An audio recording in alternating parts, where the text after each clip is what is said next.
How to download and play games on Opera GX.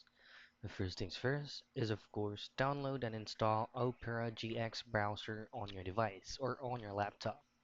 And from there, all you have to do is just to fully set up your Opera GX, and once everything is set up, this is going to be your Opera GX dashboard or your speed dial. Now there are two ways that you can play games with Opera GX browser. First one is via your extension. So all you have to do is just to access all the extensions you have, and then you should have at least this specific extension in Opera GX that is going to be set as default, which is going to be called as free games. Now, other thing that you can do is just go directly to your speed dial or to your GX corner, and you should be able to see games like Warships and Hero Wars.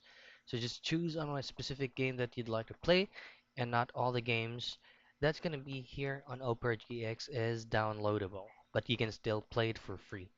So that's it. That's how you download and play games on Opera GX.